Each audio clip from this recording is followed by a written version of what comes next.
اب آپ اس مبارک سلسلے کا دوسرا حلقہ سماعت فرمائیں۔ لیکن یہ کسی نے نہیں کہا ہوگا نعوذ باللہ کہ اگر اس نے 8 پڑھی ہے تو وہ گناہگار ہو گیا، اس کی نماز نہیں ہوگی یا فلاں نہیں ہوگا، بالکل نہیں۔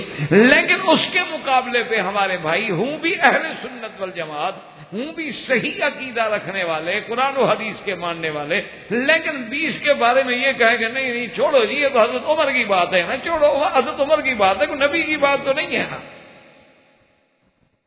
تو اب اس کا تاثر مجھے آپ بتائیں کہ اپنے تو اپنے ہیں، جو غیر ہیں ان کے دل میں کیا ہوگا؟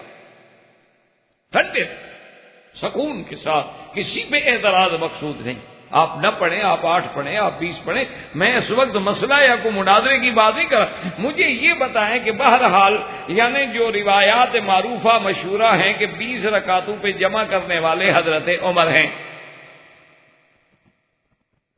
اب اس کو بالکل یعنی قریب ہی نہ جانا اور 20 پڑھنے والوں سے نفرت کا اظہار کرنا، یا ان کے لفظ پکڑ کے یہ کہنا کہ وہ تو حضرت عمر نے خود کہا تھا کہ بدعت ہے، نعمت البدعۃ یہ تو اچھی بدعت ہے، تو دیکھو حضرت عمر تو خود اس کو بدعت کہہ رہے ہیں، اور جی زیادہ سے زیادہ دیکھو جی ہم تو نبی کے ایک بات کو مانتے ہیں کہ حضور 8 رکعت پڑھتے تھے رمضان اور غیر رمضان میں، تو یہ لوگ دیکھو جی عمر کے پیچھے لگے ہوئے ہیں۔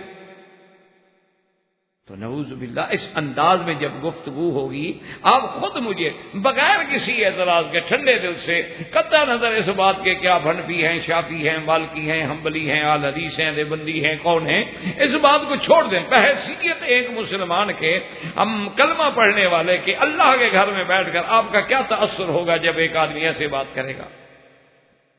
ایک آدمی مثلا سیدہ عائشہ کے عمرے پہ بات کر، وہ اللہ کے بندے ٹھیک ہے، اختلاف ہے، بعض ائمہ کہتے ہیں ٹھیک ہے، بعض نہیں، لیکن ایسا انداز اختیار نہ کرو کہ بات یہ بنے کہ چلو چھوڑو جی، ایک عورت کی بات ہے نا، ایک صحابیہ کی بات ہے نا۔ اسی طرح وہ آدمی جو اپنے آپ کو اہل سنت والجماعت کہہ کر کتابوں میں یہ لکھ دے کہ صحابہ تو معیار حق ہی نہیں ہے، اور کتابوں میں یہ بات بھی لکھ دے کہ صحابہ ٹھیک ہے بہرحال، اور ساتھ یہ تأثر دیا جائے نوجوان نسل کو کہ ایک مورخ کی قلم جو ہوتی ہے وہ بڑی ظالم چیز ہوتی ہے، اور مورخ کا کام یہ نہیں ہوتا کہ کسی کا وکیل صفائی بنے، مورخ کا کام ہوتا ہے کہ سچی بات لکھ دے۔ تو ہم نے تو جو سچی بات لکھی ہے اس میں تو ہمیں یہی نظر آیا کہ حضرت عثمان نے اقربا پروری کی ہے، اور بی بی عائشہ کبھی کبھی حضور کے سامنے بھی زبان درازی کر لیتی تھی۔ جب یہ بات لکھنے والا اہل سنت بھی کہلاتا ہو اپنے آپ کو، تو پھر کیا ہوگا؟ پھر ہم مخالفوں پر کب تک گرجیں گے، برسیں گے، لڑیں گے ان سے؟ حضرت عثمان نے اقربا پروری کی ہو، حضرت اپنا بی بی عائشہ نبی کے سامنے، اللہ معاف کرے، تو پھر بات باقی کیا رہے گی؟ اسی لیے اس کا نتیجہ یہ نکلا کہ ایسے رائٹرز کی کتابیں جو تھیں، اللہ معاف کرے، وہ مخالفوں نے اپنے کالجوں کی اور یونیورسٹیوں کے نصابوں میں شامل کر دی کہ یہ دیکھو جی تمہارے اب تو اہل سنت نے لکھا ہے نا صحابہ کے خلاف۔ اسی طرح ایسے لوگ جو سنی اور سنیوں کی اولاد کہلانے والے لوگ، اہل سنت والجماعت کہلانے والے لوگ جو تھے، انہوں نے ایک کتاب میں یہ لکھا کہ حضور کے بعد حضرت ابو بکر کا آ جانا یا حضرت عمر کا آ جانا ہے، تو اصل مسئلہ یہ تھا کہ یہ تو سرمایہ داری کی بات تھی، جو سرمایہ دار تھے وہ خلافت جیت گئے، ووٹ جیت گئے، جو غریب تھا وہ ہار گیا حضرت علی نے کہا یہ تو وہی آج تک سرمایہ داری کی جنگ چلی آ رہی ہے، جس کے پاس پیسہ ہوتا ہے وہ جیت جاتا ہے، جو غریب ہوتا ہے وہ ہار جاتا ہے، تو ورنہ اسی لیے تو حضرت علی بیچارہ پیچھے رہ گیا، اس کے بعد پیسہ نہیں تھا۔ تو اگر ایسے تاثرات اور ایسے تخیلات ہم صحابہ کے بارے میں رکھیں گے تو پھر ہمارا کیا؟ اسی لیے اب جناب ان باتوں پہ غور کریں۔ پہلی بات تو یہ سمجھیں کہ الحمدللہ ثم الحمدللہ عقیدہ اہل سنت والجماعت میں صحابہ معصوم نہیں ہیں، سمجھ لے بات، صحابہ معصوم نہیں ہیں، معصوم انبیاء کی ذات ہوتی ہے، صحابہ کی ذات معصوم نہیں ہوتی کہ وہ غلطیوں سے پاک ہوں۔ صحابہ سے غلطیاں ہو سکتی ہیں، صحابہ سے غلطیاں ہوئی ہیں، ہم اس کا انکار نہیں کرتے، لیکن اب اصل مسئلہ اور اصل مقام سوچنے کا یہ ہے کہ کیا صحابہ کی غلطیوں کو ہم زیر بحث لا سکتے ہیں؟ ہم تاریخ مرتب کرنے کے شوق میں صحابہ کی غلطیاں ہی جمع کرتے جائیں،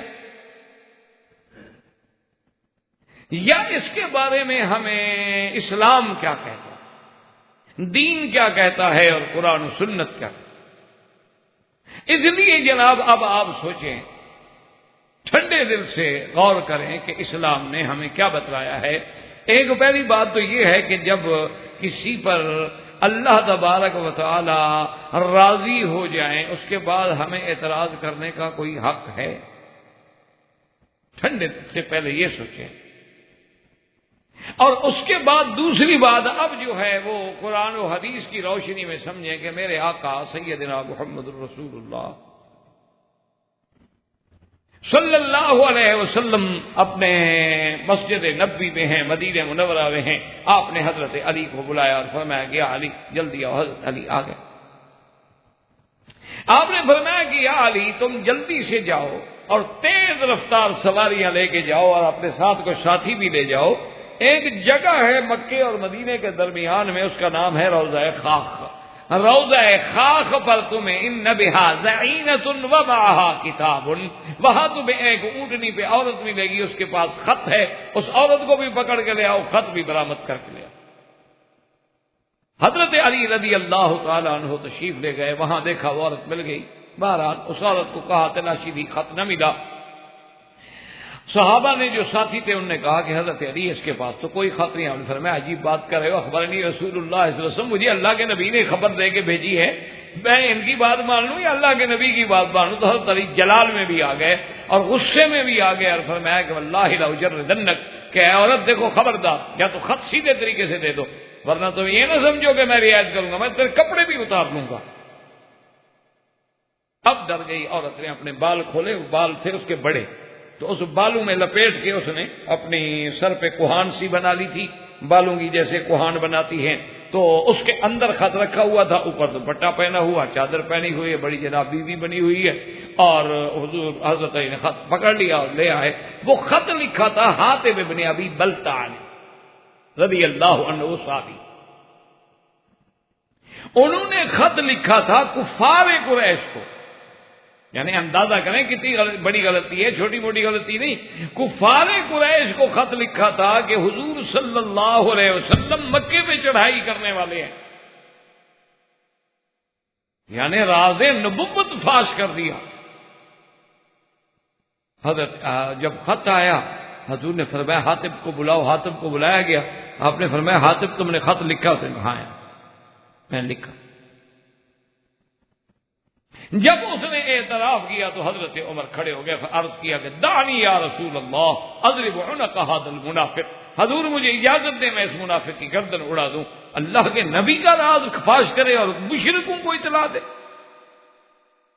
حضور غصے میں آ گئے، آپ نے فرمایا یا عمر کیا کہہ رہے ہو؟ انہوں نے کہا حضور اس نے تو نفاق کیا۔ انہوں نے فرمایا عمر کیا کہہ رہے ہو؟ تمہیں نہیں پتا کہ میرا صحابی بدری ہے، اور ان اللہ اطلع الی اہل بدر فقال اعملوا ما شئتم فانی قد غفرت لكم، یہ تو بدر والے صحابہ میں سے ہے، اور اللہ نے تو بدر والوں کو دیکھ کے فرما دیا تھا کہ جاؤ جو بھی کرو میں نے تمہارے گناہ معاف کر دیے۔ تو جب اللہ معاف کر چکا ہے تو ہم کیسے سزا دے سکتے ہیں؟ تو آپ نے فرمایا حاتب کیوں لکھا ہے؟ کہا یا رسول اللہ میری فیملی وہاں تھی، میرا کوئی آدمی امداد والا نہیں تھا، اور میرے ایمان میں کوئی ذرے کے برابر بھی خلل نہیں، اور مجھے یقین ہے کہ اللہ اپنے نبی کو ایک دن مکے پہ فتح دیں گے، اس لیے میں نے کہا اگر میں خط لکھ دوں گا تو حضور کا تو کوئی نقصان ہوگا نہیں، کافروں پہ میرا احسان ہو جائے گا، اور احسان کے بدلے میں ہو سکتا ہے کہ میرے بیوی بچوں کے ساتھ کچھ رعایت کر دے، میں نے اس لیے لکھا ہے۔ حضور نے فرمایا صدق حاتم، حاتم نے سچ کہا اور معاف کر دی۔ اب دیکھو اتنی بڑی غلطی ہو گئی، لیکن حضور نے فرمایا، اور حضور حضرت عمر کو بھی سخت لفظ کہنے کی اجازت نہیں دیتے، یعنی کہ عام آدمی بات کر رہا تھا، اس کے خلاف بات کرنے والا کون ہے؟ حضرت عمر ہے۔ لیکن ہمیں سبق کیا ملا کہ اگر صحابہ سے کوئی غلطی ہوئی ہے تو پہلے اللہ ان کو معاف کر چکے ہیں، یا وہ توبہ کر چکے ہیں، یا ان کو رضا کا سرٹیفکیٹ مل چکا ہے، اب صرف ہمیں ان کی غلطیاں ڈھونڈنے کا شرعاً کوئی حق نہیں پہنچتا، نہ قرآن و سنت کا یہ منشا ہے اور نہ اسلام کی یہ خدمت ہے۔ اچھا، اب پڑھی لکھی دنیا اس کو یوں تاثر دیتی ہے، وہ کہتے ہیں جی دراصل یہ ہے کہ ہم تو کفر کا مقابلہ کرنے کے لیے ہم نے ایسی باتیں لکھی ہیں، کیونکہ کافر اصل میں یہ کہتے ہیں کہ اسلام اگر اتنا اچھا قانون ہے، اچھا نظام ہے، تو فیل کیوں ہو گیا؟ انہوں نے کہا کہ جی کفار جو ہیں وہ یہ الزام ہمیں دیتے ہیں کہ اگر آپ لوگوں کا اسلام جو ہے، دیکھو وہ کہتے ہیں ہماری ڈیموکریسی ہے، کتنے عرصے سے چل رہی ہے۔ اچھا، کسی جگہ پارلیمانی نظام ہے، کسی جگہ صدارتی نظام ہے، کسی جگہ کمیونزم ہے، کسی جگہ فاشزم ہے، کسی جگہ اور چیزیں ہیں، تو کہیں 70 سال، کہیں 50 سال، کہیں 60 سال، کہیں 100 سال، کہیں 200 سال سے چل رہی ہے۔ اگر آپ کا نظام خلافت جو ہے اتنا عظیم تھا تو وہ اتنا جلدی کیوں فیل ہو گیا کہ اس کے بعد کوئی اسلام کا وہ نظام نہیں آیا؟ تو ان کو جواب دینے کے لیے ہم نے دراصل یہ کیا کہ بھی حضرت عثمان سے یہ غلطی ہو گئی، حضرت علی سے یہ غلطی ہو گئی، حضرت عمر سے یہ غلطی ہو گئی، اصل میں غلطی صحابہ سے ہو گئی تھی، نظام میں غلطی نہیں تھی، ہم تو اسلام کو بچا رہے تھے صحابہ کی غلطیاں نکال کر، کہ افراد میں غلطیاں ہوئی ہیں، مجموعی طور پر نظام میں غلطی نہیں ہے۔ تو اللہ کے بندے، جن لوگوں نے حضور کی گود میں بیٹھ کے دین سیکھا تھا وہ بھی اس پہ نہیں قائم رہ سکے تو پھر ہم کہاں سے قائم رہیں گے؟ یہ اچھا جواب ہے کہ اسلام کو بچانے کے لیے اسلام کے وارثان اور حاملان اسلام کو خود آدمی مجروح کر دے، اور جب ہم راویوں کو مجروح کریں گے تو روایت کو تو اور دشمن مجروح کر دے گا۔ ہم نے راویوں پہ بحث کی، پرویز نے حدیث کا انکار کر دیا، اور جب حدیث کا انکار آ جائے گا تو قرآن خود بخود سمجھ نہیں آئے گا۔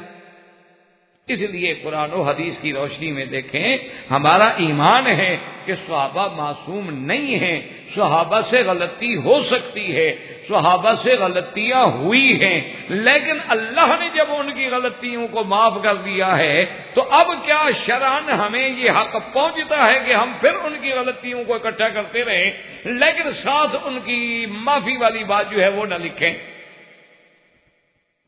اسی طرح ایک دفعہ سیدہ عائشہ صدیقہ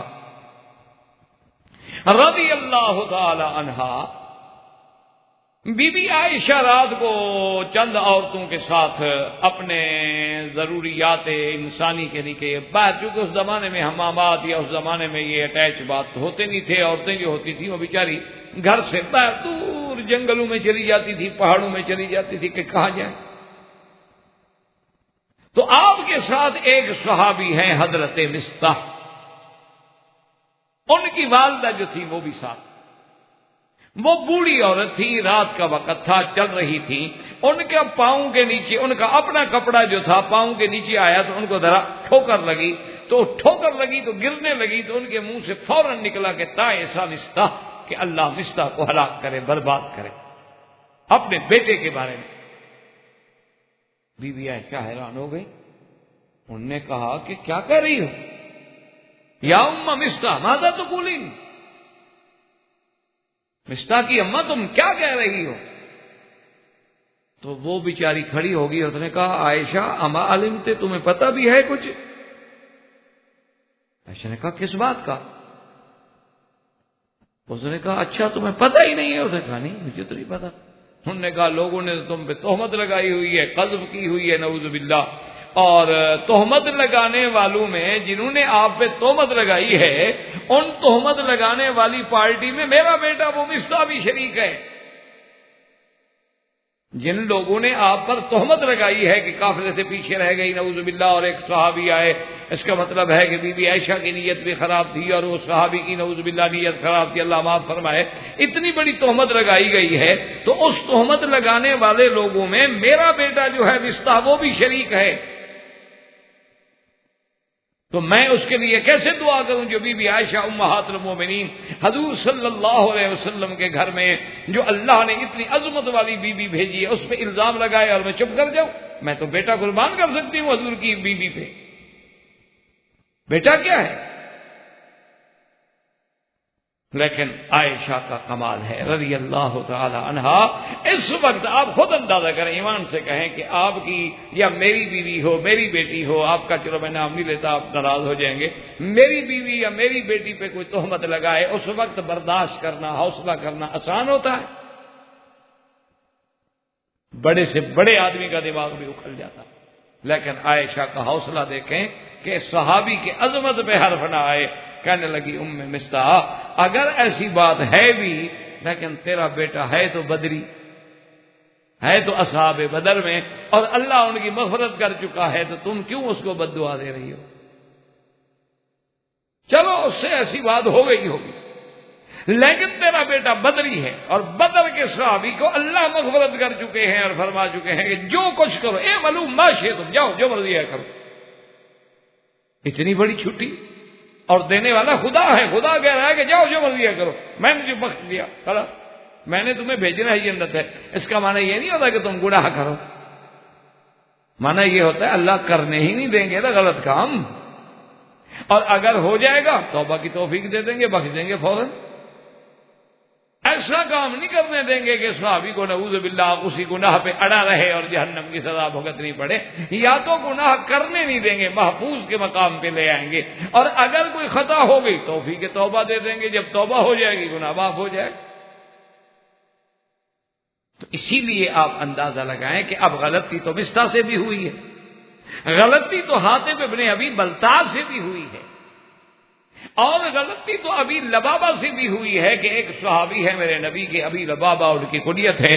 وہ بنو قریظہ کا جب میرے آقا نے محاصرہ کیا ہوا تھا، بنو قریظہ کے محاصرے کے زمانے میں ان کا بنی قریظہ کے یہودیوں سے کچھ آنا جانا بھی تھا.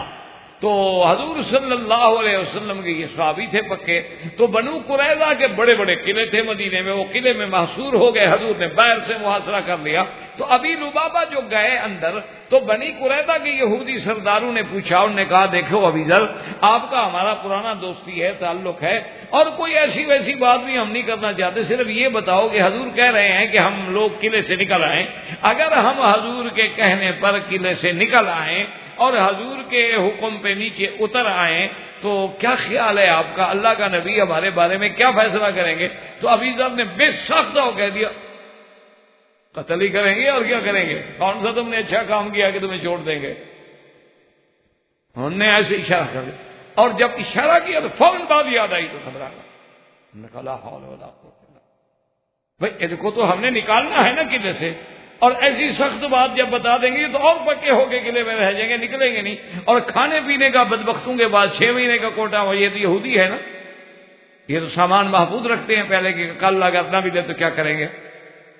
اور کھانے پینے کا بدبختوں کے بعد 6 مہینے کا کوٹا ہو، یہ تو یہودی ہے نا، یہ تو سامان محفوظ رکھتے ہیں پہلے کہ کل اگر نہ ملے تو کیا کریں گے. تو اس نے حضرت ابی لبابہ کے دماغ میں جب یہ بات آئی تو فوراً کانپ گئے، اور وہاں سے سیدھے بھاگے مدینہ شریف آ گئے کہ حضور کے سامنے کیسے جاؤں. اور اپنی بیوی سے کہا کہ جلدی کرو رسی لے لو اور مجھے مدینہ شریف کی مسجد میں جا کے حضور کی مسجد میں ستون کے ساتھ باندھ دو، بس میں خود مجرم ہوں، خود کہہ دوں. اور جب نماز کا وقت آئے تو کسی کو کہہ دیا کرے، مجھے چھوڑ دیا کرے، نہ میں کھاؤں گا، نہ میں کھانا، نہ پانی، نہ پیوں گا، اور اسی طرح بندہ رہوں گا جب تک کہ مجھے اللہ کا نبی خود آگے نہ چھوڑے. میں نے تو بڑی غلطی کی، جرم کیا. حضور صلی اللہ علیہ وسلم کی خدمت میں اطلاع دی گئی کہ حضرت ابی لبابہ بیچارہ یہ کہہ بیٹھا ہے، اور وہ تو جناب مسجد میں بندہ ہوا ہے. آپ جب مدینہ شریف جاتے ہیں نا، ریاض الجنہ میں آپ نے دیکھا ہوگا استوان ہے ابی لبابہ، یہ وہی جگہ ہے، وہی ستون ہے جہاں حضرت ابی لبابہ نے اپنے آپ کو باندھا تھا. اسی طرح استوان عائشہ، استوان سریر، استوان وفود، یہ سارے وہ علامات ہیں، وہ مقامات ہیں ریاض الجنہ میں جہاں حضور صلی اللہ علیہ وسلم کی چارپائی ڈالی جاتی تھی، جہاں حضور صلی اللہ علیہ وسلم کے گھر پہ پہرا دینے والے بیٹھا کرتے تھے، اور جہاں مقبولیت دعا کا مقام حضور نے بی بی عائشہ کو بتایا تھا. تو انہی میں وہ استوانہ بھی ہے جہاں ابی لبابہ نے اپنے آپ کو باندھا تھا. حضور کو خبر دی گئی یا رسول اللہ ابی لبابہ نے یہ کر لیا ہے. آپ نے فرمایا کہ بھائی کیونکہ اگر وہ آتا ہمارے پاس تو ہم اللہ سے معافی مانگتے، اب اس نے تو اپنا معاملہ دے ہی سپریم کورٹ میں دیا ہے تو ہم کیا کریں. وہ تو اب معاملہ ہے اللہ کے سپرد، اب اللہ جانے اور عبید بابا جانے، ہم تو کوئی نہیں دخل دے سکتے اللہ کے فیصلے میں۔ تو بعض روایات میں ہے کہ 9 دن تک انہوں نے اپنے آپ کو باندھے رکھا، اور 9 دن کے بعد اللہ نے قرآن میں اللہ نے سورت اتاری، اللہ نے ان کی مغفرت کی، اور صحابی بھاگتے آئے، انہوں نے کہا ابشری یا ابی لبابہ، ابی لبابہ مبارک ہو، تیری تو توبہ منظور ہو گئی، اللہ نے معافی دے دی ہے، قرآن آ گیا ہے، ہم تمہیں کھولو۔ نے کہا نہ مجھے کھولنا نہیں، مجھے خود حضور کھولے۔ حضور صلی اللہ علیہ وسلم کو عرض کیا گیا کہ حضور وہ آپ کا قیدی تو آتے ہی نہیں، تو ایسے قیدی کہیں ملیں گے آپ کو؟ ایسے لوگ کہیں آپ کو ملیں گے؟ حضور نے آگے کھولا، اور اس کے بعد اب دیکھیں کہ غلطی تو ابی لبابہ سے بھی ہوئی، غلطی تو حاتب ابن ابی بلتع سے بھی ہوئی، غلطی تو بڑے بڑے صحابہ سے بھی ہوئی ہے، لیکن اس کے بعد ان غلطیوں کے بعد اللہ ہمیں حق دیتا ہے ان پہ اعتراض کرنے کا یا اعتراض کرنے کا حق نہیں دیتا۔ اصل مسئلہ یہ سمجھنے کا ہے، یہ نہیں کہ ہم ڈھونڈتے رہیں، اس طرح تو پھر اگر سارا قرآن لے کے بیٹھ جائیں تو پھر ہم حضرت آدم کی بھی غلطی ڈھونڈتے رہیں۔ صرف یعنی قرآن پاک میں یعنی باغ میں جانے کے بعد ہمیں نہ تو پھول نظر آئے، صرف کانٹوں پر ہی ہماری نظر ہو، تو مقام صحابہ اتنا بڑا بلند ہے۔ اچھا، اس کو اور ایک پہلو سے دیکھیں کہ اللہ نے کتنی بڑی بات عظمت دی، اور صحابہ کے بارے میں علماء نے کتنی بڑی اونچی بات کی ہے۔ انہوں نے کہا غور کرو، جو غلطی صحابی سے ہوئی ہے، صحابہ انسان ہیں، صحابہ بشر ہیں، لیکن اس دور میں تو وہ واقعی غلطی تھی، لیکن آنے والی امت کے لیے تو وہی ضابطہ بن گئی۔ اگر وہ غلطی نہ ہوتی، وہ حکم جاری نہ ہوتا، وہ حدود جاری نہ ہوتے، قیامت تک وہ ضابطہ بنتا کیسے؟ یعنی اس کو یوں سمجھیں کہ اگر حضور کے زمانے میں چوری نہ ہوتی تو ہاتھ کیسے کٹتا، اور ہاتھ نہ کٹتا تو السارق والسارقۃ فاقطعوا ایدیہما کا جو نظم ہے، جو حدود اللہ ہے، وہ اجرا کیسے ہوتا؟ اور دنیا تو قیامت میں پھر یہی کہتی نا کہ جی ایسی سزائیں نعوذ باللہ جو جنگلی سزائیں ہیں، وحشیانہ سزائیں ہیں، یہ تو بتائیں کہ حضور نے کسی پہ نافذ بھی کی۔ اسی لیے ایک صحابی نے آ کے حضور کے سامنے اعتراف کیا، اس نے کہا یا رسول اللہ مجھ سے گناہ ہو گیا ہے ایک عورت کے ساتھ۔ حدیث میں آتا ہے فأعرض رسول اللہ، تو حضور نے منہ پھیر دیا۔ وہ صحابی پھر ادھر سے آ گیا، اس نے کہا طہرنی یا رسول اللہ، حضور مجھے پاک کریں، مجھ سے غلطی ہو گئی۔ حضور نے پھر منہ پھیر دیا۔ وہ اللہ کا بندہ پھر ادھر سے آ گیا، اس نے کہا طہرنی یا رسول اللہ، حضور نے پھر منہ پھیر دیا۔ وہ اللہ کا بندہ پھر آ گیا۔ اب وہ بات سمجھ نہیں رہا کہ بھائی حضور تو مجھے رعایت دے رہے ہیں، بس واپس ہو جاؤ، کہ نہ مدعی ہے، نہ گواہ ہے، نہ شکوہ ہے، نہ شکایت ہے، کیوں آ گئے اعتراف کرنے کے لیے؟ اللہ نے پردہ ڈالا ہے تو جاؤ، اللہ جانے، اللہ کا معاملہ جانے۔ وہ آ گیا۔ اب حضور نے دیکھا کہ یہ تو ٹلتا نہیں، حضور نے فرمایا اب کا جنون، تم پاگل تو نہیں ہو کہ اتنی دفعہ رعایت دینے کے بعد تمہیں سمجھ کچھ نہیں آ رہا؟ اس نے کہا ما بھی جنون یا رسول اللہ، میں پاگل نہیں ہوں۔ اب نے فرمایا اچھا تم نے ہو سکتا ہے اس عورت کے ساتھ یعنی چھیڑخانی کی ہوگی، اس کو ہاتھ لگایا ہوگا، اس کو بوسہ دے دیا ہوگا، اس کو گلے سے لگا لیا ہوگا۔ انہوں نے کہا نہیں یا رسول اللہ، میں نے اس عورت کے ساتھ وہی کیا ہے جو ایک خامد اپنی بیوی کے ساتھ کرتا ہے، میں نے جماع کیا ہے۔ اب اعتراف ہو گیا حضور کے سامنے، صحابہ کے سامنے۔ حضرت میں اب ٹھیک حد جاری کر۔ بہرحال حد جاری ہو گئی، مار کے اس کو مار دیا گیا، رجم جاری ہو گئی۔ واپس جب آئے تو حضور کی مجلس میں ذکر چل پڑا، تو ایک آدمی نے کہا کہ دیکھو، ایک روایت میں آتا ہے کہ ایک آدمی نے کہا کہ بھی وہ بھاگ رہا تھا اور فلاں صحابی نے ہڈی ماری تو وہ مر گیا، میں حلہ ترک تم وہ اس کو بھاگنے دیتے۔ اور ایک دوسری روایت کے بارے میں آتا ہے کہ ایک صحابی نے کہا کہ یار کتنی بھیڑی موت تھی، اللہ معاف کرے کہ آدمی پر زنا کی تہمت لگے اور زنا کی سزا میں آدمی کو مار دیا جائے، اللہ معاف کرے، یہ کتنی بری موت ہے۔ تو حضور نے جب سنا آپ نے فرمایا کس نے کہا یہ کلمہ؟ صحابی نے کہا میں نے کہا یا رسول اللہ۔ ہم نے فرمایا تمہیں پتا ہے کہ اس بندے کی اللہ نے ایسے توبہ قبول کی ہے کہ اگر اس کی توبہ میں پورے مدینے والوں پہ بھی تقسیم کر دوں تو سب کو بخشش کے لیے کافی ہو جائے۔ کیا کہہ رہے ہو؟ جب اس نے دنیا میں سزا قبول کر لی ہو تو پاک ہو گیا، اب اس کے بعد اس پہ اعتراض کرنے کا تمہیں کیا حق ہے کہ اس نے سزا دنیا میں بھگت لی اور دنیا کی سزا پانے کے بعد وہ اللہ نے اسے دنیا میں ہی پاک کر دیا، اب تو اس کے ذمہ کوئی گناہ باقی نہیں رہا ہے، وہ تو سزا جھیل چکا ہے اور اللہ کے دروازے پہ اس کی اتنی سچی توبہ ہے کہ اگر سارے مدینے والوں پہ تقسیم کرتے ہیں تو سب کو کافی ہو جائے۔ تو اب آپ اندازہ کریں کہ کتنا بڑا گناہ ہو گیا ہے اور سزا بھی ہو گئی ہے، لیکن اللہ کا نبی پھر بھی حکم دیتے ہیں کہ میرے صحابی کے بارے میں بات کوئی کہ ان کا مقام کتنا بلند ہے۔ حضرت خالد بن الولید فرماتے ہیں کہ ایک دفعہ کہتے ہیں میں راستہ بھول گیا، اکیلا آدمی تھا، ایک ایسے علاقے میں میں جا نکلا، مجھے پتا نہیں تھا کہ یہود کا علاقہ ہے، مجھے تو پتا نہیں تھا کہ یہ علاقہ یہودیوں کا ہے۔ میں جب وہاں گیا تو میں دیکھتا ہوں تو یہودیوں کا تو ایک جمع غفیر بڑا مجمع ہے، یہودی بیٹھے ہوئے۔ اب حضرت خالد بن ولید فرماتے ہیں میں نے یہی سوچا کہ اب بھاگنے کا فائدہ تو ہے کوئی نہیں، اتنے بڑے مجمع سے کون بھاگ جائے گا، تو بہتر ہے کہ اب اپنی بہادری قائم رکھو اور برداشت کرو۔ میں چلا گیا، میں نے دیکھا، میں نے کہا بھائی کیا بات ہے، کیوں اکٹھے ہو؟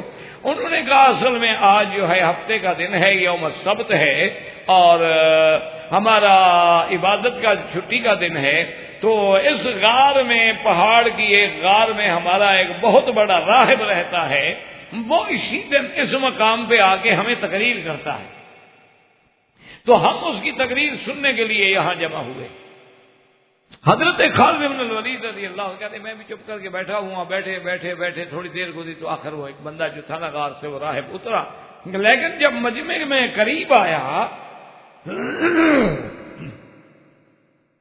تو فوراً بے ساختہ کہا کہ حل فیکم احد من امت محمد،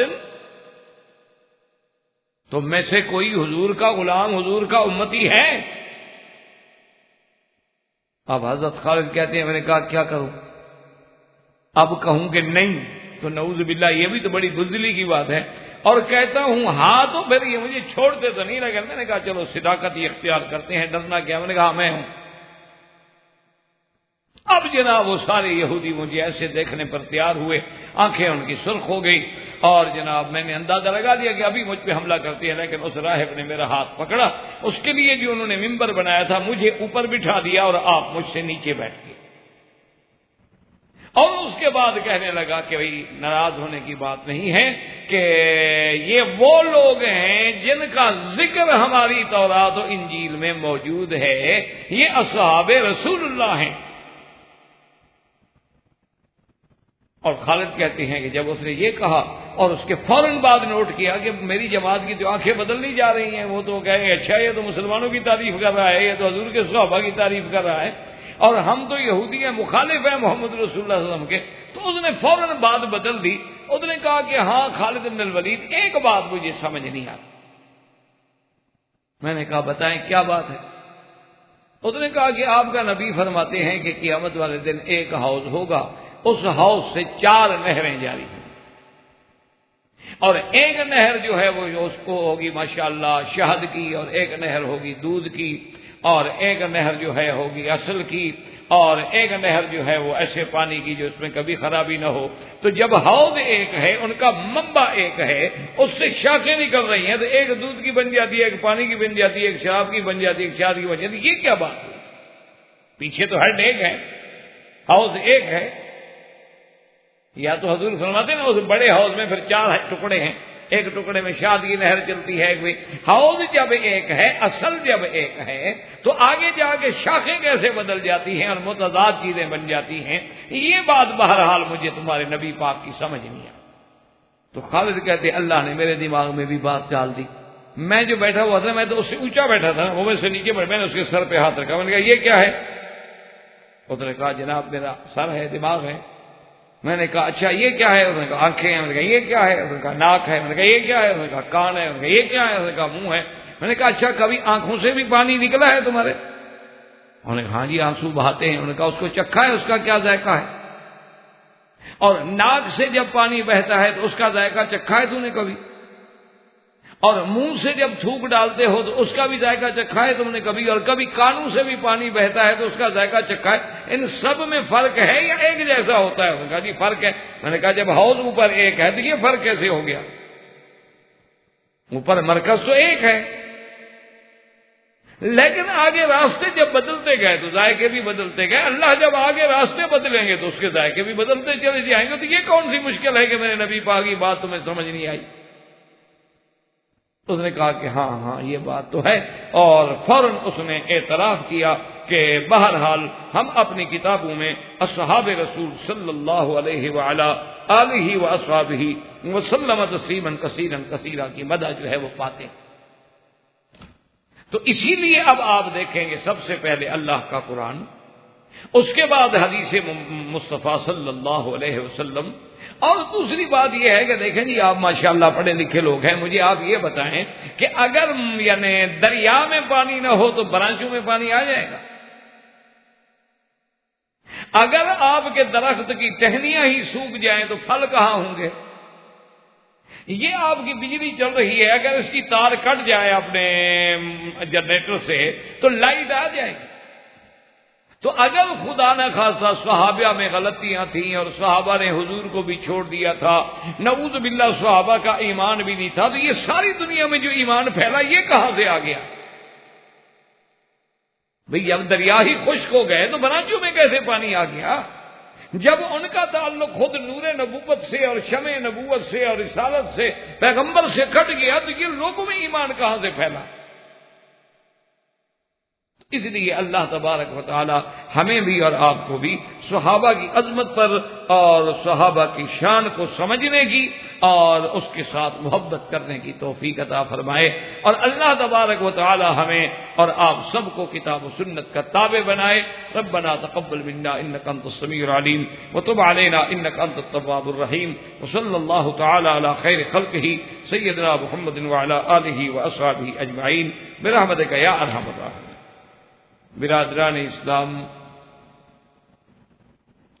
واجب الاحترام بزرگوں، دوستوں، بھائیوں، عزیز نوجوانوں، الحمدللہ ہمارے ان دروس میں سرکار دو عالم سیدنا محمد مصطفیٰ صلی اللہ علیہ وسلم کے پروانے،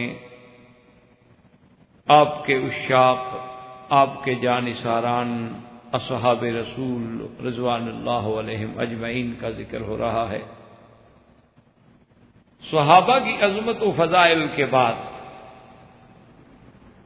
اب ہمیں اس پہلو کو بھی دیکھنا ہے جسے مصطلحات علماء میں تو کہتے ہیں مطاعن صحابہ، کے صحابہ پر جو طعن کیے گئے. چونکہ سب سے پہلے تو ہمیں الحمدللہ صحابہ کا مقام، صحابہ کی تعریف، صحابہ کی عظمت، صحابہ کے فضائل الحمدللہ اللہ تبارک و تعالی نے دروس سابقہ میں جو توفیق عطا فرمائی اس کے مطابق عرض کی ہے. اور درس سابق میں بھی میں نے یہی عرض کیا تھا کہ صحابہ رضوان اللہ علیہم اجمعین کے بارے میں جو متائن ہیں، اصل میں جب تک ہم ان کا علم اور تجزیہ نہیں کریں گے تو ہمارا صحیح معنی میں وہ محبت اور ان کا مقام جو ہے وہ ہمارے دلوں میں قائم نہیں ہوگا. اور دوسرا فائدہ شاید اللہ چاہے، جیسے شاید کہ اتر جائے تیرے دل میں میری بات، کہ جو شیعہ حضرات یا اصحاب رسول سے بغض رکھنے والے لوگ یا ان سے ذہناً دور ہیں جو لوگ، یا کچھ لوگ ایسے ہوتے ہیں جو مذبذب ہوتے ہیں، یعنی وہ مانتے تو ہیں لیکن کچھ تذبذب بھی ہے صحابہ کے بارے میں، تو ہو سکتا ہے کہ وہ ہماری ان باتوں کو سن کے اس پہ غور کریں اور اللہ کے قرآن کا، حدیث رسول کا اور تواریخ حقہ اور صحیحہ کا مطالعہ کریں، شاید اللہ ان کی غلط فہمیوں کو بھی دور کر دے۔ وما ذلک علی اللہ بعزیز، کسی کے دلوں کو بدلنے میں اللہ کے آگے تو کوئی مشکل نہیں۔ متائن صحابہ میں اب دو حصے کر لیں۔ ایک تو وہ ہیں کہ جنہوں نے صحابہ رضوان اللہ علیہم اجمعین پہ ظلم کے پہاڑ توڑ ڈالے، وہ کافر، مشرک یا منافق، ان کی جو جنگ تھی صحابہ سے وہ الگ تھی۔ دونوں چیزوں کو سمجھنے کی کوشش کریں، کیونکہ اگر خلط مبحث ہو جائے تو پھر بات صحیح معنی میں واضح نہیں ہوتی۔ اور یہ آج جتنے مسائل میں ہم الجھے ہوئے ہیں ان کی اکثر وجہ ہی خلط مبحث ہے۔ بہت سارے مسائل میں امت کو الجھا دیا گیا ہے۔ وجہ کیا ہے کہ اس میں بھی خلط مبحث ہے کہ ہر آدمی اپنا آئیڈیا، اپنا ذہن، اپنا ایک عقیدہ، اپنا ایک ویژن پہلے بنا لیتا ہے اور پھر اس کے لیے دلائل ڈھونڈتا ہے، اور پھر جو قرآن مقدس میں آیتیں اس کو اس کے منشے کے مطابق مل سکتی ہیں وہ انہی آیتوں کو پھر سہارا لیتا ہے، حالانکہ اس کے ذہن میں پہلے سے ایک چیز بنائی گئی ہے، بیٹھائی گئی۔ اس کی ایک ادنا سی مثال میں یعنی مختصراً تاکہ بات سمجھ آ جائے، جیسے آج کل تقلید کا جھگڑا ہے کہ کیا ائمہ کی تقلید کرنی چاہیے یا تقلید نہیں کرنی چاہیے، ایک ذہن بن چکا ہے۔ اب جن لوگوں کے ذہن میں عدم تقلید ہے کہ جی تقلید نہیں کرنی چاہیے، تو اب قرآن پاک میں جتنی آیات آئی ہوئی ہیں نا کفار کے بارے میں کہ انہوں نے انبیاء کے مقابلے میں اپنے ماں باپ کی تقلید کی اور گمراہ ہو گیا، وہی آیتیں وہ مسلمانوں پہ بھی لگا دیں گے کہ دیکھو جی وہ بھی تو باپ دادے کے کہنے پہ چلتے تھے نا، ان کی تقلید کرتے تھے، نبی کی بات نہیں مانی تھی، اور یہ لوگ بھی پیغمبر کی بات نہیں مانتے اور اپنے اماموں کی بات مان رہے ہیں۔ تو اس لیے یہ ہوتا ہے خلط مبحث کہ بھئی جو آیات کفار کے لیے اتری ہیں خدا کے لیے ان کو کافروں کے لیے رہنے دو، جو آیات کا تعلق مسلمانوں سے ہے ان کو مسلمانوں کے لیے استعمال کرو۔ اور کون عقل کا اندھا ایسا ہو سکتا ہے کہ پیغمبر کے سامنے اللہ کے رسول کو چھوڑ کے باپ دادے کی تقلید کرے اور پھر وہ مسلمان بھی کہلائے؟ یا آج بھی کون دنیا میں ایسا عقل کا اندھا پیدا ہو سکتا ہے جو یہ کہے کہ بھئی حضور کی حدیث مبارک تو یہ ہے لیکن میں حدیث نہیں مانتا اور میں اس امام کے قول کو مانتا ہوں؟ ایسا بے وقوف دنیا میں کون پیدا ہوا ہے؟ وہ کافروں کی تقلید انا وجدنا آباءنا علی امۃ، یا انہوں نے کہا تھا کہ یا اللہ تبارک و تعالی یہ جو ہمارے بڑے ہیں نا انہوں نے ہمیں گمراہ کیا، ربنا آتہم ضعفین من العذاب۔ تو وہ کفر کی بات ہے، کفر و اسلام کی بات ہے، اللہ کے بندے وہ الگ چیز ہے۔ اسلام کے مسائل میں اچھا جو چیزیں ابھی مثلا اہدنا الصراط المستقیم اولئک الذین ھدی اللہ فبہداہ مقتدی، اب جو ماننے والے تھے ان نے پھر یہ ساری آیتیں اپنے حق میں استعمال کر لی۔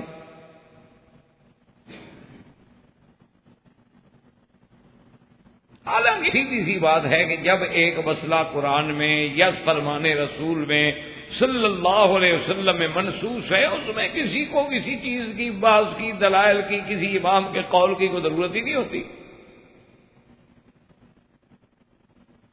آج بھی آپ دیکھ لیں کہ مغرب کی نماز آپ 3 رکعت پڑھتے ہیں اور عشاء کی 4 رکعت پڑھتے ہیں، کبھی کسی امام نے کہا ہے کہ مغرب کی 4 پڑھ لو اور عشاء کی رات 3 پڑھ لینا؟ کبھی اس میں اختلاف ہوا ہے؟ کبھی اس میں اختلاف ہوا ہے کہ نمازیں 5 یعنی 6 ہیں؟ کبھی اس میں اختلاف ہوا ہے ائمہ کے نزدیک کہ حج اس دفعہ عرفات میں نہیں ہوگا مزدلفہ میں ہوگا کہ فلاں امام یوں کہتا ہے؟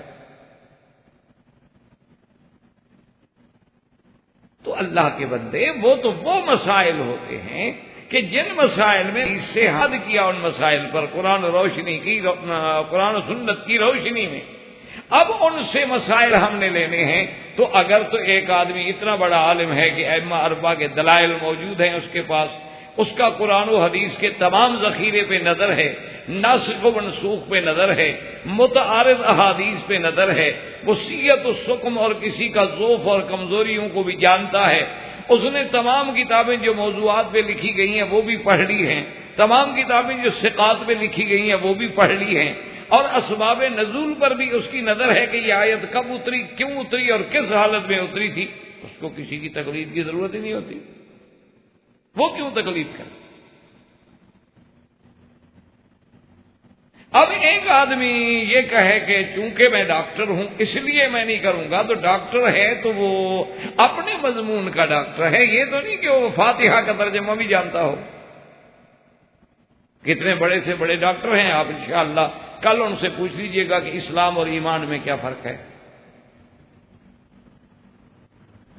کل ذرا ایک سوال لکھ کے آپ ڈاکٹروں کو بطور محبت دے دیجئے گا، یہ اعتراض نہیں، اور سب کو کہیں کہ مہربانی کر کے جو آپ سمجھتے ہوں ذرا تعریف مجھے لکھ دیں اس کی، اور شام کو وہ پرچے جمع کر کے دیکھیے گا کہ انشاءاللہ کیا کیا وہاں مسائل کا انبار نکلتا ہے اور کتنی روشنی ہوتی ہے اس میں۔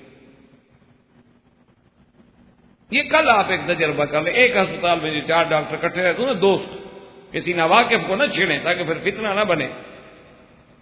مقصد تو اصلاح ہے نا، کسی کی اصلاح کرنا مقصد ہے، کسی پہ طنز یا اعتراض تو نہیں۔ کسی ناواقف کو آپ کہیں کہ وہ کہے گا اعتراض کر رہا ہے میرے اوپر، یہ میری توہین کرنا چاہتا ہے، یا یار یہ اتنا سمجھتا ہے کہ مجھے اسلام کا اور ایمان کا پتہ نہیں ہے۔ لیکن جب دوست ہوں گے تو وہ برا نہیں منائے گا۔ آپ اسے کہیں کہ جی اسلام اور ایمان کے فرق پہ آپ مہربانی کر کے ذرا نوٹ لکھ دیں کہ آپ کیا تھا، اسلام کی تعریف آپ کے نزدیک کیا ہے، ایمان کی تعریف کیا ہے، اور جب چاروں لکھ لیں پھر اس کو پڑھیں، پھر مجھے بتانا کہ کیا کیا رپورٹ آئی۔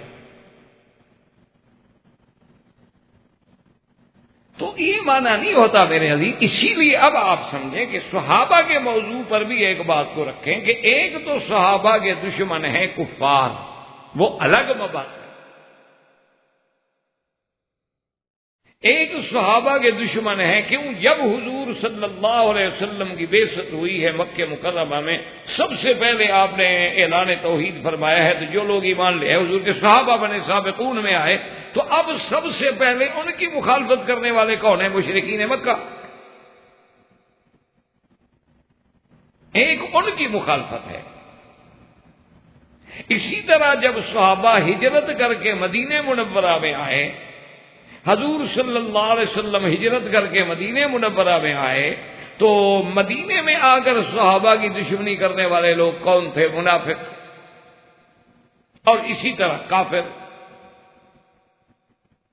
ان کی مخالفت جو ہے وہ کفر و اسلام کے مقابلے پر ہے، بات کو سمجھیے،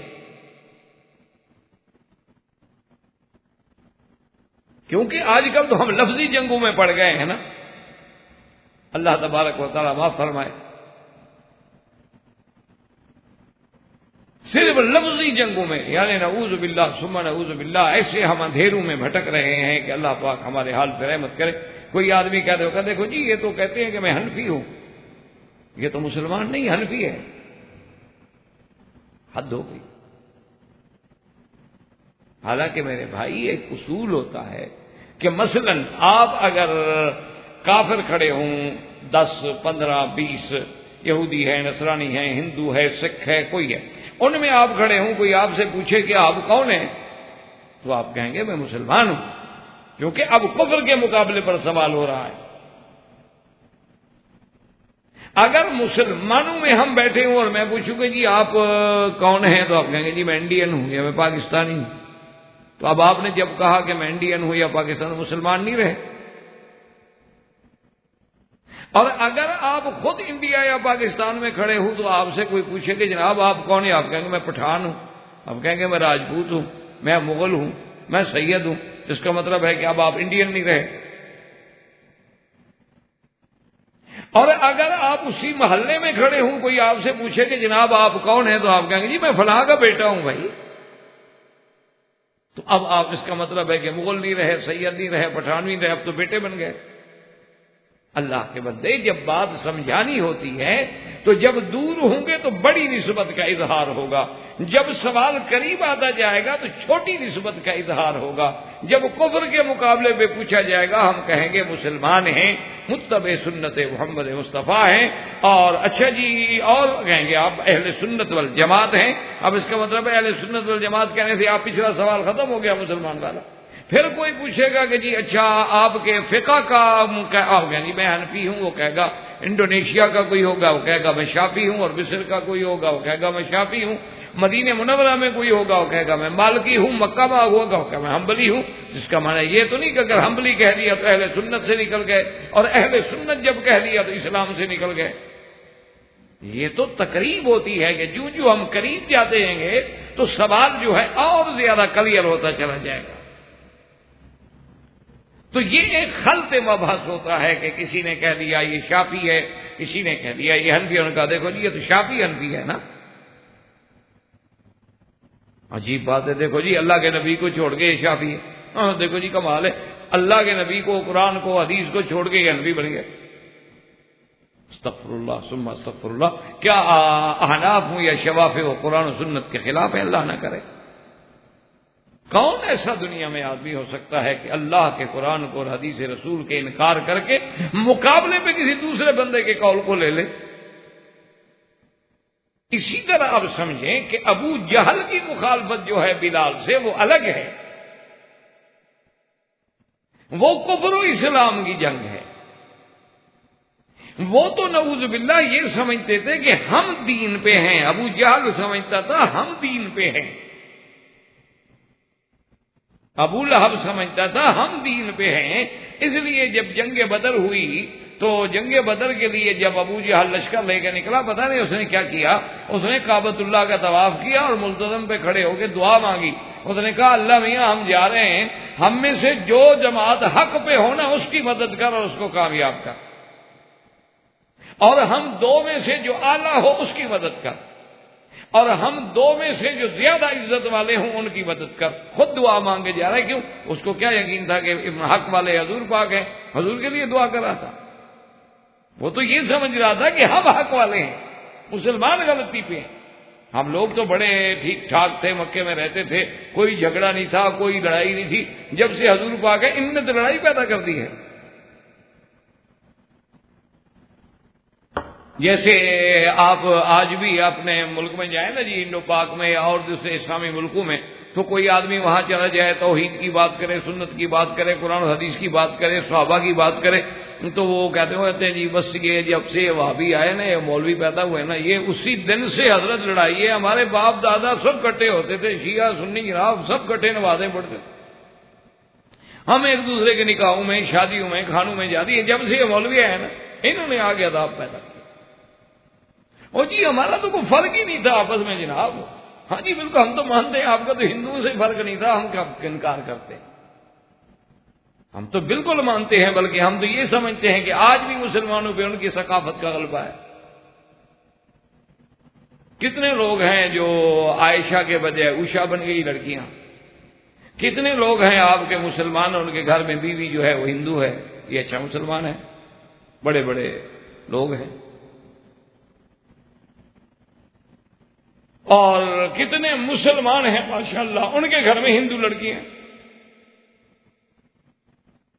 اور بڑے آرام سے، دیکھو وہ تو کٹھے رہ رہے ہیں نا۔ اب جو فتویٰ دے گا مولوی اس کو کہ بھی کسی ہندو لڑکی کا مسلمان سے نکاح نہیں ہو سکتا، اس کو نکالو گھر، جو کہے گا دیکھو اسی مولوی نے لڑایا ہے نا، ہم تو کٹھے رہ رہے تھے، ہمارا گھر آباد تھا، بچے ہو رہے تھے، جب سے مولوی آئے اسی نے جھگڑا کرایا۔ آپ اگر ایک جگہ رہتے ہوں اور سارے یہ تاش بھی کٹھے کھیلتے ہوں، کیرم بھی کٹھا کھیلتے ہوں، لڈو بھی کٹھا کھیلتے ہوں، شام کو جناب بیچ پہ بھی کٹھے جاتے ہوں، ماشاءاللہ باقی نظارے بھی کٹھے بیٹھ کے دیکھتے ہوں، اور ایک مولوی آگے کہے نماز پڑھو یار یہ بند کرو، کہ دیکھیں مولوی نے آگے شرارت کی، ہم تو ہمیشہ کٹھے رہتے تھے، ہنستے تھے، کھیلتے تھے، ہمارا جھگڑا ہی کوئی نہیں تھا۔ جب سے یہ مولوی آئے ہیں نا، انہوں نے آگے سارا تماشا بنا دیا۔ اب بھی دنیا یہی کہتی ہے کہ مولویوں نے آگے شیعہ سنی کو لڑا دیا۔ اللہ کے بندے، مولوی نہیں لڑاتا، یہ یاد رکھ لو، پورے علاقوں پہ نظر رکھو، کرکٹ میں بھی تم خود لڑتے ہو، ہاکی میں بھی تم خود لڑتے ہو، بٹیرے بھی تم لڑاتے ہو، ریچھ بھی تم لڑاتے ہو، کتے بھی تم لڑاتے ہو، مولوی نہیں لڑاتے۔ تو وہ جب ایک چھوٹے سے پرندے کو لڑانے پہ تیار نہیں تو بندے کو کیوں لڑائے؟ کوئی عقل کی بات کریں آخر۔ اصل وجہ کیا ہے کہ مولوی کا جرم اتنا ہوتا ہے کہ وہ مسئلہ بتاتا ہے کہ بھئی مسئلہ شریعت کا یہ ہے، اب اس مسئلے کے بتانے کے بعد جو قدرتاً فطرتاً ایک عمل ہوگا کہ جب حضور نے نبوت کا اعلان کیا، باپ مسلمان ہو گیا بیٹا کافر ہے، بیوی مسلمان ہو گئی شوہر کافر ہے، شوہر مسلمان ہو گیا بیوی کافر ہے، کہا دیکھو جی حضور جب سے آپ آئے نا فرقت بین اولادنا و آبائنا، آپ نے آگے ہمارے درمیان میں ساری لڑائیاں پیدا کر دی ہیں، وصفات احلامنا وصفات احلام آبائنا یا محمد صلی اللہ علیہ وسلم، آپ جب سے آئے آپ کہتے ہیں ہمارے دادا بھی پاگل تھے، پردادا بھی پاگل، وہ سارے بتوں کی عبادت کرتے تھے، آپ کہتے ہیں یہ غلط ہے، غلط ہے اس کا معنی ہے ہمارا باپ بھی غلط تھا، دادا بھی غلط تھا، پردادا بھی غلط تھا، صرف آپ صحیح آئے، اس لیے وہ کھڑے ہو کے دعائیں مانگ رہے ہیں۔ تو بات کو سمجھیں کہ صحابہ سے ان کی جو دشمنی ہے وہ کفر و اسلام کی دشمنی ہے۔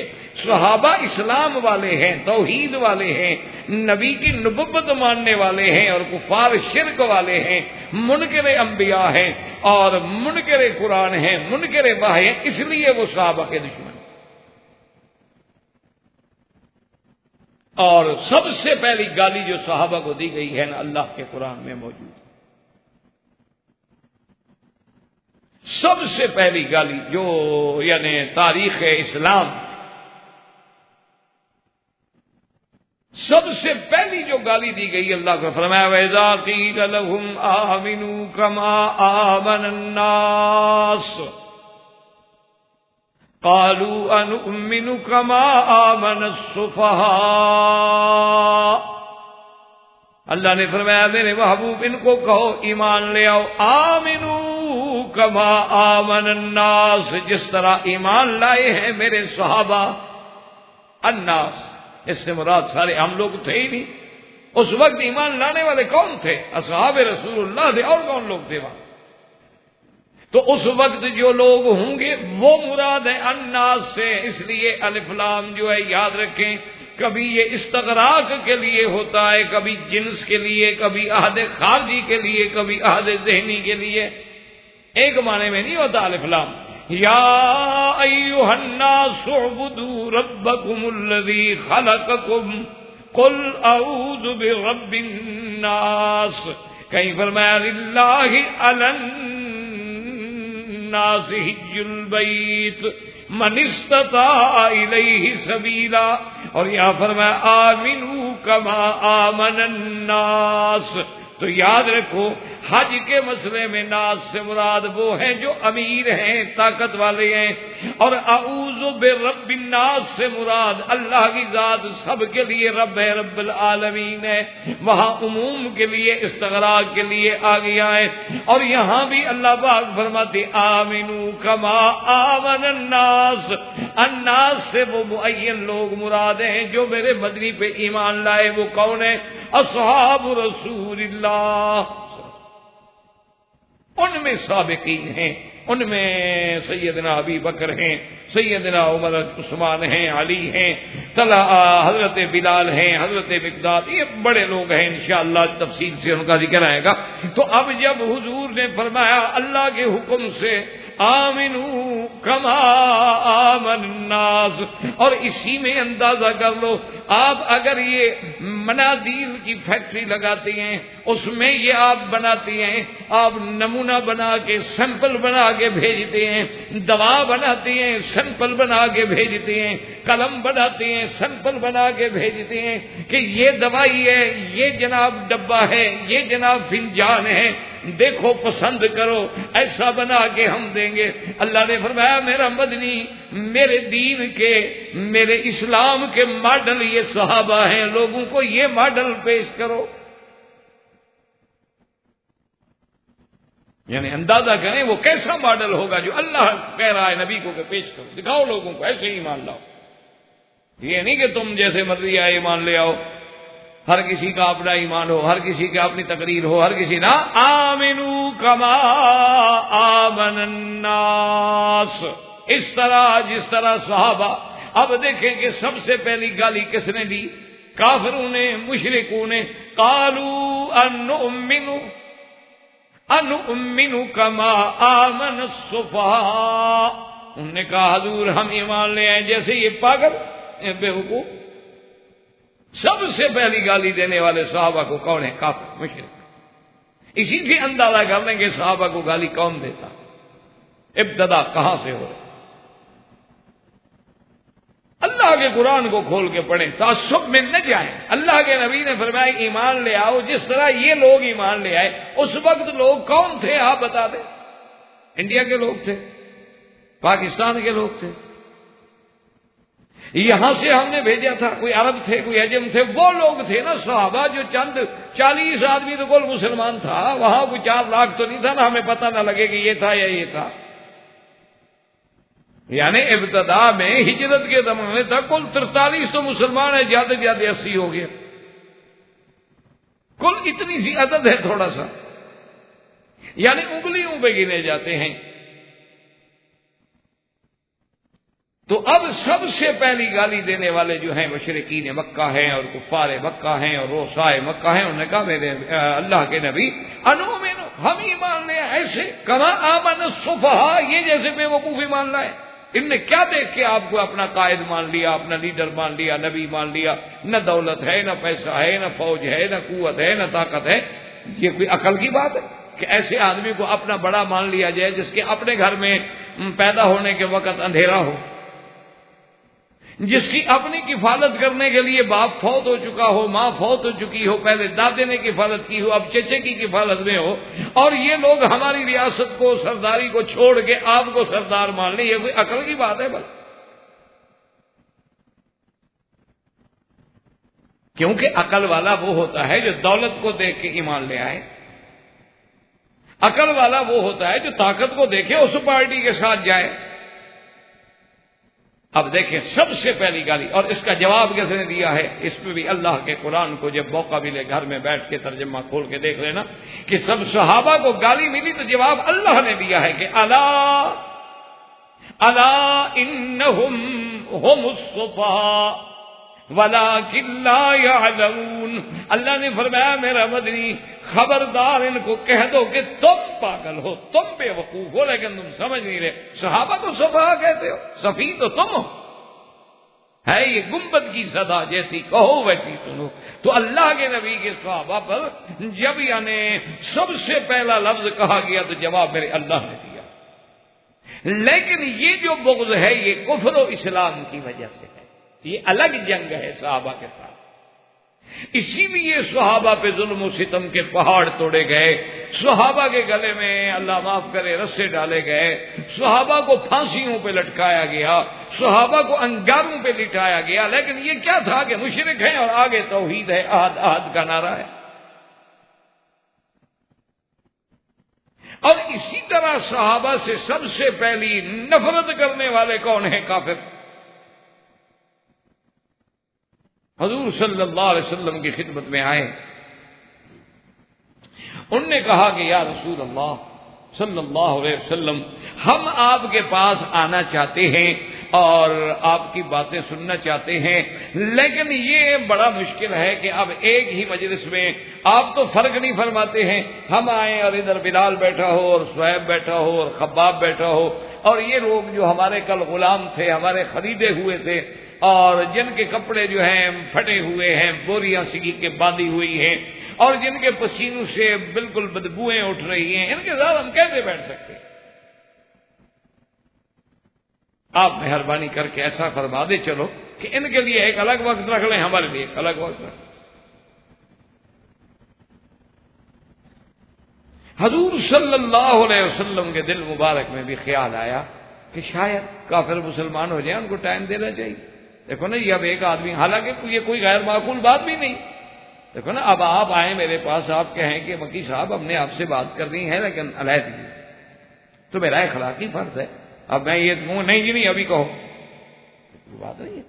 ٹھیک ہے جی، میں کہوں گا جی آپ آ جائیں، آپ فلاں وقت آ جائیں، آپ میرے گھر آ جائیں، یا آپ حرم میں آ جائیں، ہم ذرا دور بیٹھ جائیں گے، رہتی میں بات کر لیں گے. حالانکہ یہ کرنا یا کہنا کوئی ایسی بات نہیں تھی. حضور کے صرف دل میں خیال آیا، ابھی آپ نے حکم نہیں دیا، صرف دل میں خیال آیا کہ اگر میں اپنی مجلس میں کچھ ایسا انتظام کر دوں، ہو سکتا ہے کہ یہ کافر مسلمان ہو جائیں.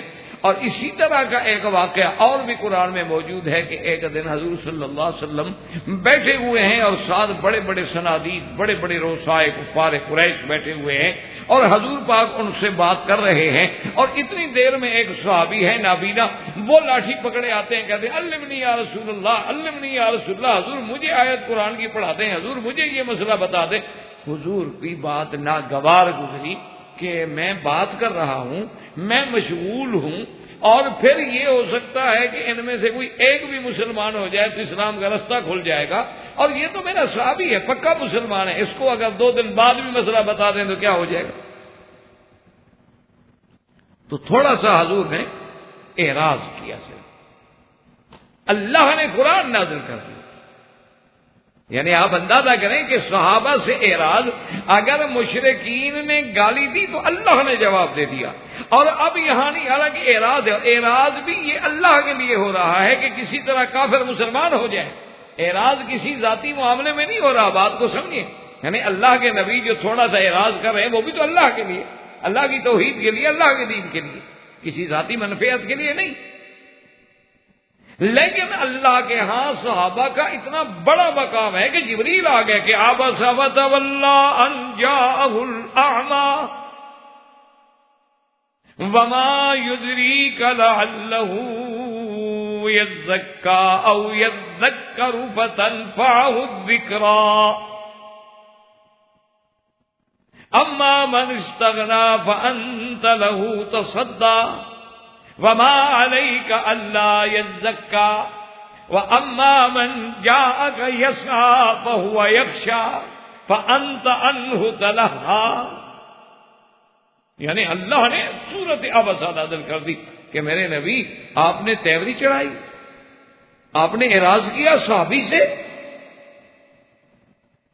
وہ تو غلام ہے حضور کا، لیکن اللہ فرماتے ہیں نا ان کا مقام اب اتنا اونچا ہو گیا ہے کہ ان سے میں اپنے نبی کی بے رخی بھی برداشت نہیں کرتا.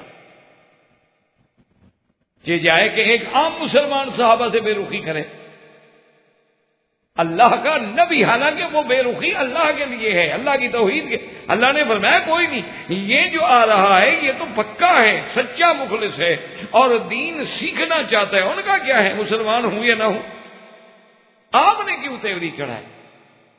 اور ساتھ یہ بھی بتا دیا اعمیٰ، تو حالانکہ مقام تو مدح کا تھا، اللہ نے اس کو اندھا کیوں کہا؟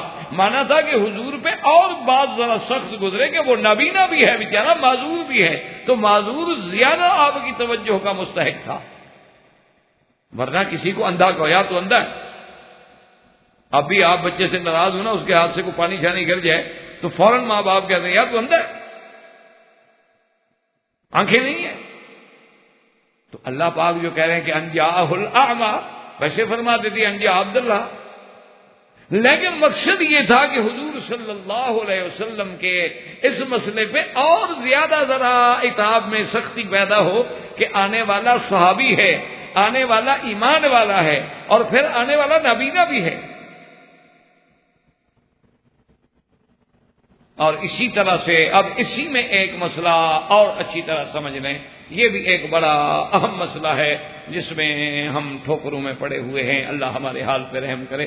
بعض لوگ جو ہے نا جی، وہ بڑے ہمارے جو ہوتے ہیں نا جی کہ دیکھو جی یہ تبلیغ والے ہیں، یہ دیوبندی ہیں، اور یہ اہل حدیث ہیں، اور یہ جناب فلاں مولوی ہیں، یہ جناب یہ سارے مسلمانوں کے پیچھے لگے ہوئے ہیں، ان کو تبلیغ کرنی ہے، دین سکھانا ہے، کافروں کو کیوں نہیں سکھاتے؟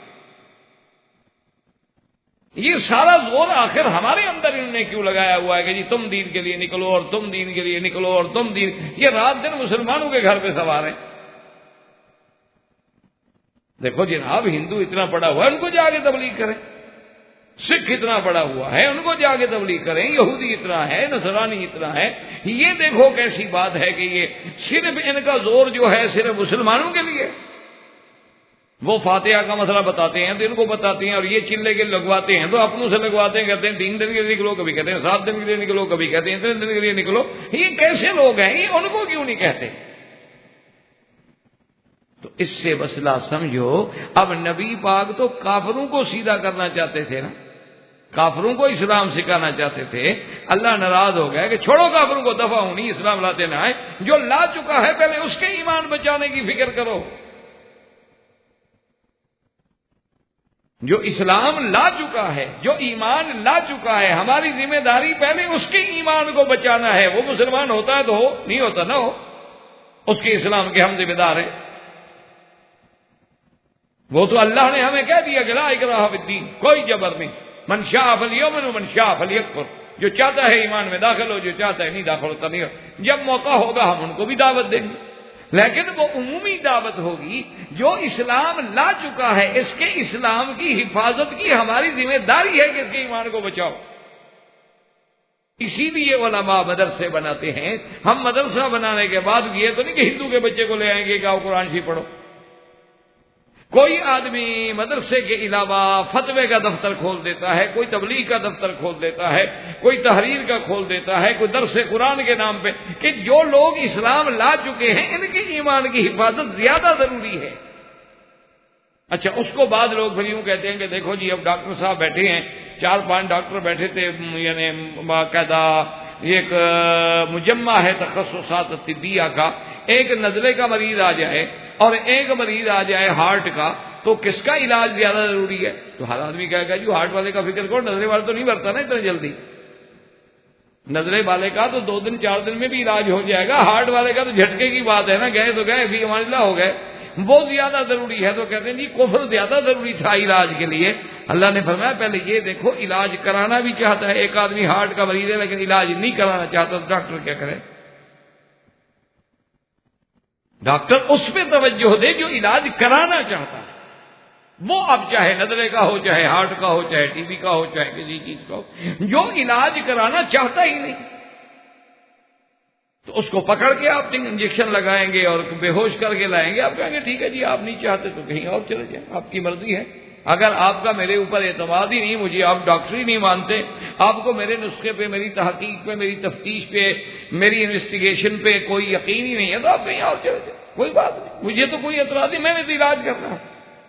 اس لیے ہمیشہ یاد رکھیں کہ ایک بات تو یہ سمجھ لیں کہ اب دیکھیں، ایک یہ حکم آیا اور دوسرا اللہ نے کتنی بڑی فرمایا آپ واصبر نفسك مع الذين يدعون ربهم بالغداة والعشي يريدون وجهه ولا تعد عيناك عنهم تريد زينة الحياة الدنيا ولا تطع من أغفلنا قلبه عن ذكرنا واتبع هواه وكان أمره فرطا۔ میرا مدنی آپ ان لوگوں کے ساتھ رہیں جن کی زبان پہ صبح شام میرا ذکر ہے، چھوڑیں ان کو، آتے ہیں آئے، نہیں آتے نہ آئے۔ اور تیسرے مقام پہ فرمایا وَلَا تَطْرُدِ الَّذِينَ يَدْعُونَ رَبَّهُمْ بِالْغَدَاةِ وَالْعَشِيِّ يُرِيدُونَ وَجْهَهُ۔ میرا مدنی ان کو کبھی نہ ہٹانا اپنی مجلس سے، ان کو کبھی نہ دھتکاریں، ان کو کبھی دور نہ کریں، جو صبح و شام اللہ کو، اللہ کی رضا کے لیے پکارتے ہیں، بہت زیادہ حقدار ہیں آپ کی مجلس۔ تو اب دیکھیں کہ سب سے پہلے یعنی تاریخ اسلام میں اصحاب رسول کو گالی دینے والے کون ہیں؟ کافر اور مشرک، اور ان کا جواب دینے والے کون ہیں؟ اللہ کی ذات۔ اور گالی کو چھوڑیں، تھوڑا سا اعراض بھی اللہ کو قبول نہیں۔ اچھا، اب اس کے بعد دوسرے مقام پہ آئیں، اللہ کے قرآن کو کھولیں کہ حضور صلی اللہ علیہ وسلم جب مدینے میں آ گئے تو وہاں ایک جماعت ہے بہت بڑی، اور وہ منافق ہے۔ اور اس منافقوں کو بھی سمجھ لیں، ایک منافق اعتقادی ہوتا ہے، ایک منافق عملی ہوتا ہے، یاد رکھے بات کو، اس میں بھی ہمیں بڑا دھوکا لگتا ہے۔ ایک تو منافق وہ تھے جو حضور کے زمانے میں تھے، جن کا ذکر اللہ کے قرآن میں موجود ہے، ان المنافقین فی الدرک الاسفل من النار، اور پوری سورۃ المنافقون موجود ہے کہ اذا جاءک المنافقون قالوا نشہد انک قالوا نشهد إنك لرسول الله والله يعلم إنك لرسوله والله يشهد إن المنافقين لكاذبون.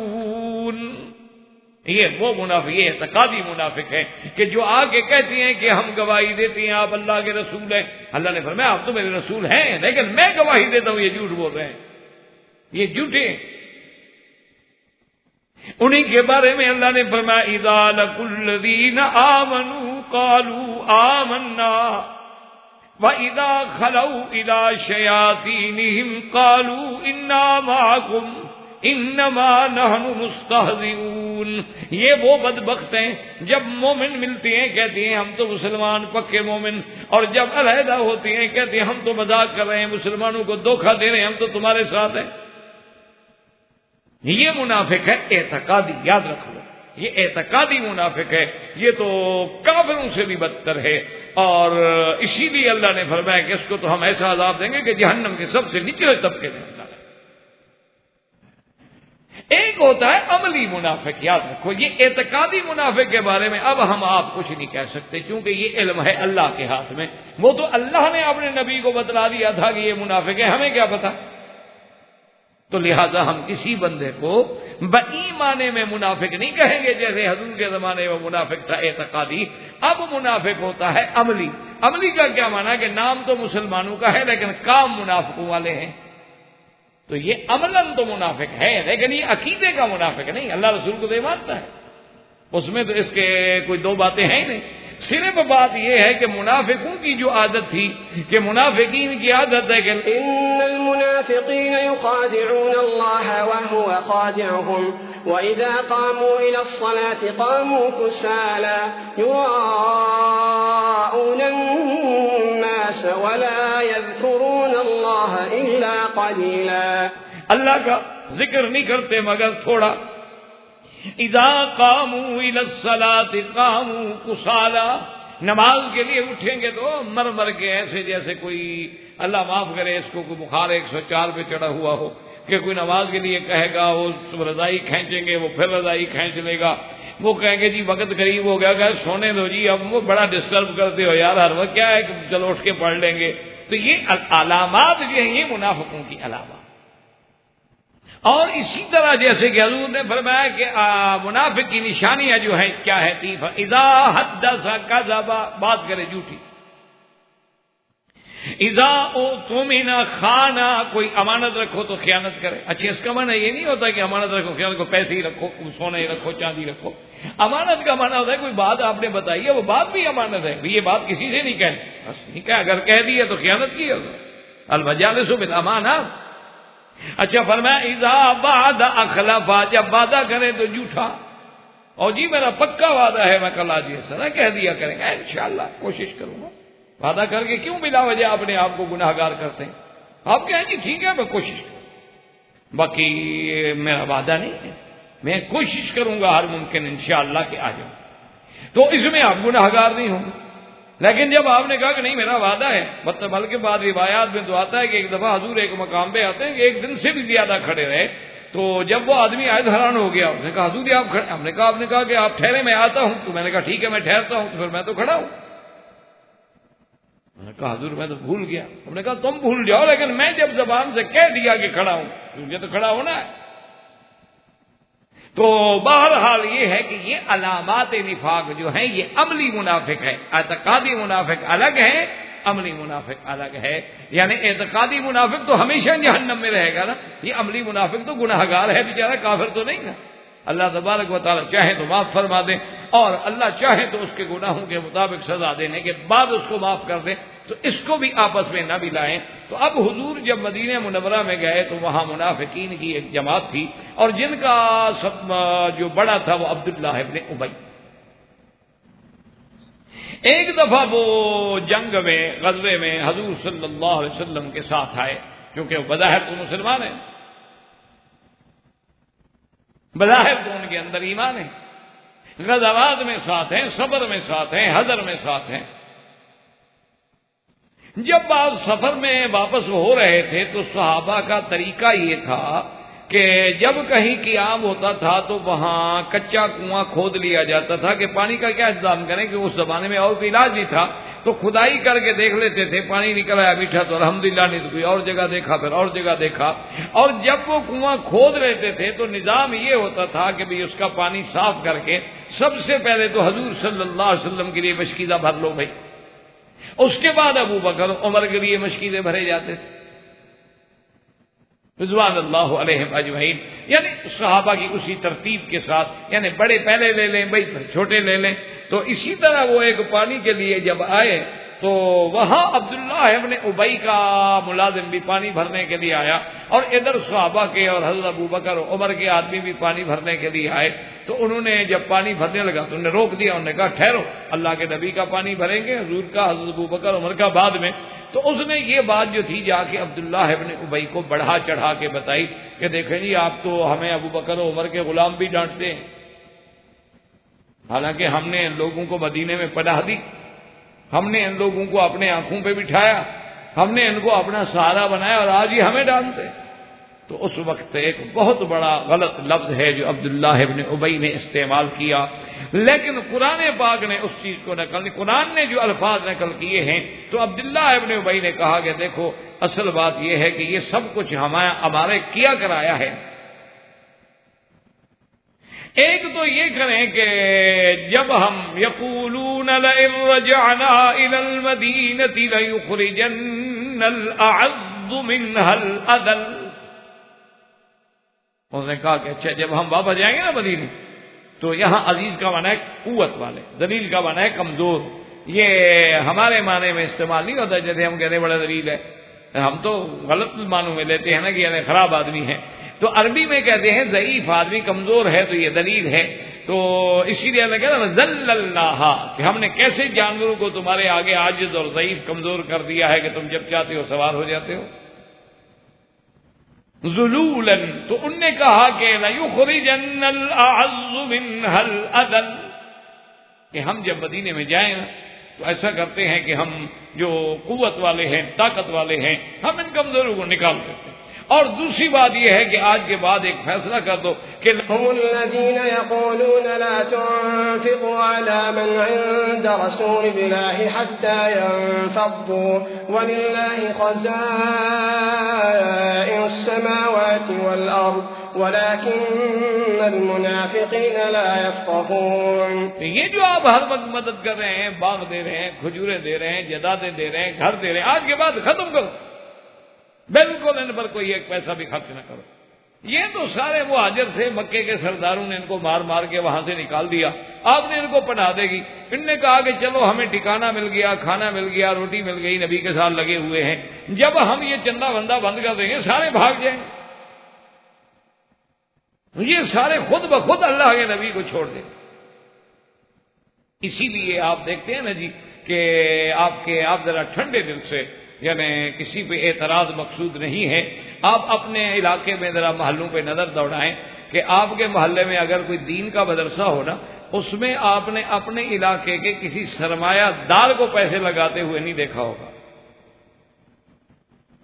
آپ کے علاقے کا کوئی بڑا سرمایہ دار یہ تو کر سکتا ہے کہ میڈیکل کالج بنا لے اور پھر اس پر اس کو فیسیں اچھی ملیں گی، ڈونیشن ٹھیک ٹھاک مل جائے گا، وہ تو ہو سکتا ہے، وہ تو کاروبار ہے، وہ تو بزنس ہے،